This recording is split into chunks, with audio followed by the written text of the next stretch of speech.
कर दो तो सबको जय श्री राम। आप सबको हमारे YouTube चैनल पर स्वागत है। दोस्तों, मैं आज एक वीडियो बनाने का मोटिव ये है कि मैं अभी एक फेसबुक देख रहा था, तो उस पर एक पोस्ट आया हुआ है किसी का, जिन्होंने श्री राम जी के बारे में कुछ बताया है। तो उसने कुछ लिखा था, इसमें कोई आयदा खान है जिन्होंने एक टाइटल लिखा है कि इस भाई की बातें आपको सोचने पर मजबूर कर देंगी। देखिए उन्होंने अयोध्या राम मंदिर और राम को लेकर क्या तर्क दिया है। ये देख सकते हैं आप, ये आप ऊपर टाइटल है जो आप देखिए लिखा हुआ है। तो ये वीडियो में चला के दिखाऊंगा कि ये बोल क्या रहा है बंदा। और इस वीडियो में इन्होंने बताया है कि पहले ये वीडियो आप देखिए फिर बताइएगा कि नहीं राम था तो राम में कोई अच्छाई नहीं है। उसका मैं 2-3 उदाहरण बताता हूँ। हम कह रहे हैं लेकिन लोग तो उन्हें पुरुषोत्तम बताते हैं। वही मैं कह रहा हूँ, पुरुषोत्तम राम नहीं है, पुरुषोत्तम जो है वो रावण है। किसी की बहन को अगर छेड़ा जाए, यहाँ इतने लोग करे हैं, अगर किसी की बहन को छेड़ा जाए, कौन ऐसा भाई है कि अपनी छेड़ी हुई बहन का बदला नहीं लेगा? बिल्कुल सही, बताइए। और अच्छा, चलिए मैं यहाँ पे बोलता हूँ कि कहता है कि कौन अपनी बहन का छेड़ा हुआ का बदला नहीं लेगा, लेकिन जिसकी बहन खुद छेड़वाने जाए तो क्या कहोगे।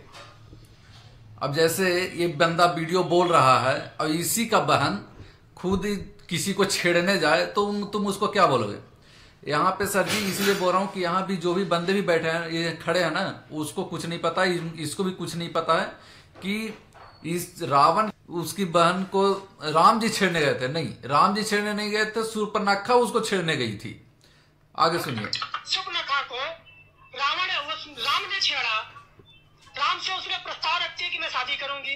राम मना कर देते हैं कि मैं शादीशुदा हूँ, लक्ष्मण से पूछ लो। लक्ष्मण के पास जाती है। तो मेरा ये सवाल है कि जब एक ही साध मंडप में एक ही जगह चारों भाइयों की राम की शादी हो गई थी, तो राम ने झूठ क्यों बोला कि राम लक्ष्मण के पास चली जाओ? वो मना कर देते कि नहीं, मेरे चारों भाइयों की शादी होगा, मैं शादी नहीं करूंगा। बात खत्म हो जाती।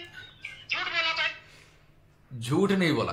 राम जी के पास जब गए थे, शूर्पणखा गई थी राम जी के पास, तो उन्होंने बोला, सच बोला था। पहले भाई आपने रामायण सही से उसको जानो, उसको देखो, नहीं ज्यादा है तो यूट्यूब पे जाओ, रामायण इसको सर्च करके उसको देखो, तब उसको बारे में बोलना। और जैसे कि बोल रहा है कि झूठ बोला था, राम जी ने झूठ नहीं बोला था। शूर्पणखा जब गई थी राम जी के पास तो उन्होंने बताया कि भाई मेरी शादी हो चुकी है, तुम लक्ष्मण जो सामने खड़ा है वहां पे जाओ। लक्ष्मण जी खड़े थे तो बोले तो उससे तुम पूछ लो वो करेगा कि नहीं करेगा। तो वो जाके लक्ष्मण से पूछती है कि मैं तुम ये शादी करना चाहती हूँ, तुम ये है वो है, बहुत कुछ ऐसी बोला। तो बोला कि नहीं, मेरी भी शादी हो चुकी है, जो तुम राम भैया के पास जाओ। तो फिर मतलब इस तरह से अब दोनों को पता चल गया था। इस तरह से वो राम जी ने लक्ष्मण जी के पास भेजता था, लक्ष्मण जी राम जी के पास भेजते थे। तो लास्ट में जब इसको गुस्सा आ गया कि ये करने गए, तो सीता जी को जाके गला दबाने जा रही थी, मारने के लिए दौड़ी थी। तब जाके लक्ष्मण जी ने शूर्पणखा की नाक काटी थी। और भाई वो तो लक्ष्मण जी और राम जी थे कि शूर्पणखा के नाक ही काटा था। आज के जमाना में आपकी बहन छेड़वाने जाए तो समझ लेना क्या कर लेगा, बंदे लोग क्या कर देंगे। इसलिए पुरुषोत्तम राम कहते हैं उसको आज के जमाने में। आगे सुनिए। पुरुषोत्तम नहीं हो सकता है, ठीक, पहली बात। दूसरी बात, सीता जो है वो सीता अगर मान ले रावण ले गया, तो रावण नहीं ले गया, सीता खुद चल के गई रावण के पास।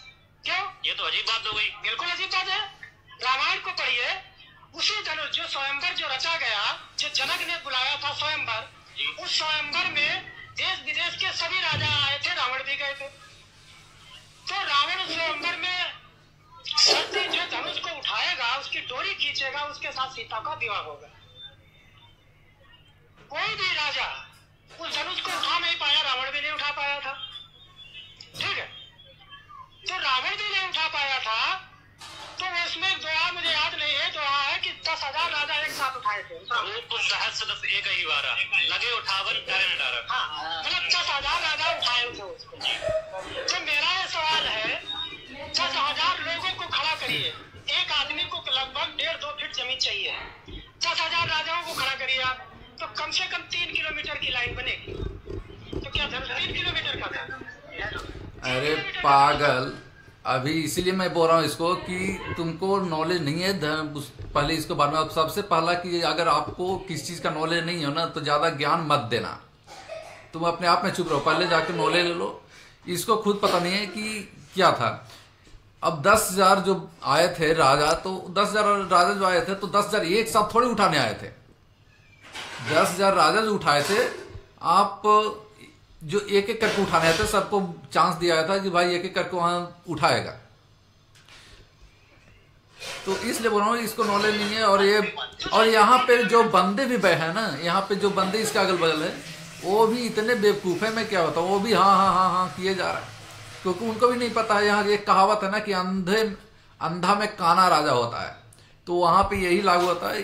बाकी तो अंधे हैं ही, और बीच में एक काना है जो राजा बन रहा है। तो आगे देखिए, हम थोड़ा छोटा कर ले, 5,000 उधर से खड़ा कर ले, 5,000 इधर खड़ा कर, तब भी 1.5 किलोमीटर का बनता है। हम थोड़ी और कल्पना करें, मान लो 10,000 राजा उठा लेते, मान लो थोड़ी देर कल्पना करें, 10,000 राजा उठा लेते, सीता की शादी किसके साथ होती? हमें बताओ, सीता की शादी किसके साथ होती? बेवकूफ है आदमी। मैं फिर से बोल रहा हूँ कि एक साथ उठाने के लिए नहीं बोला गया था कि जाके तुम एक साथ उठाओ। एक साथ नहीं, एक एक बंदे, एक एक राजा उठाने गए थे। चलो नहीं उठा पाया, कोई बात नहीं। तो मेरा ये सवाल है, सीता रावण को कैसे उठा लेगा? आपका सवाल है सीता रावण। तो मेरा ये कहना है कि जिस धनुष को 10,000 राजा नहीं उठा पाए, उस धनुष को अकेले सीता उठा लेती थी। जिस धनुष को रावण नहीं उठा पाया, उस धनुष को अकेले सीता उठा लेती थी। सीता को वरदान मिला हुआ था, वो धनुष ऐसा था कि वो सीता ही, उनका घर में ही कोई नहीं उठा पाता था।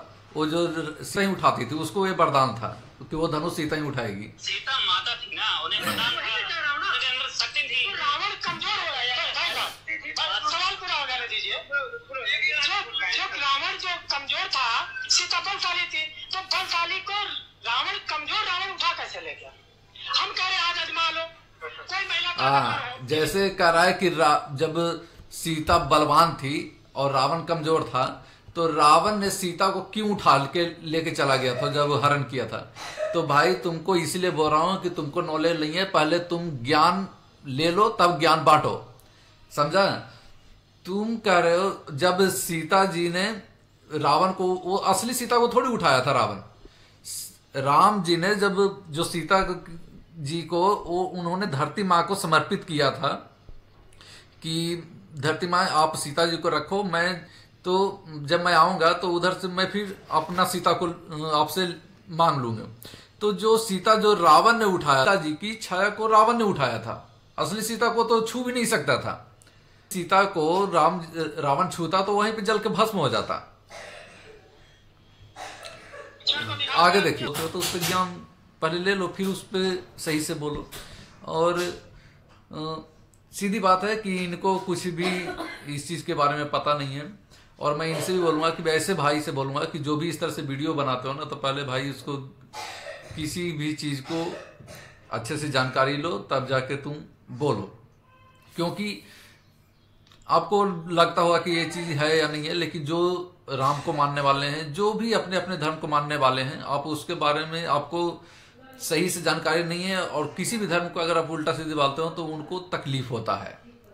उनको लगता है कि भाई ऐसे ऐसे भी बंदे पड़े हैं जो मतलब आप किसी के दिल को ठोस पहुंचाते हैं। तो चलिए, श्री राम मंदिर अयोध्या में जो उद्घाटन हो रहा है, बहुत भव्य मंदिर बना है, और उनको उद्घाटन 22 जनवरी 2024 को जो होने वाला है। तो आप सबसे अनुग्रह करूंगा कि 22 जनवरी का दीपावली बहुत हर घर में दिया जलाएं और एक दिवाली की तरह मनाएं इनको। और क्योंकि राम सबके हैं, राम कण कण में है, राम सबके हैं, सबको धूमधाम से दीपावली मनाइए। और मैं ज़्यादा नहीं बोलूँगा, आप लोग कमेंट करके बताइएगा कि इस बंदे को क्या कहेंगे, ये वीडियो आपको कैसा लगा, और जैसी आपकी राय हो आप उस तरह से लिख के बता सकते हैं। तो चलिए, बहुत बहुत धन्यवाद। जय श्री राम।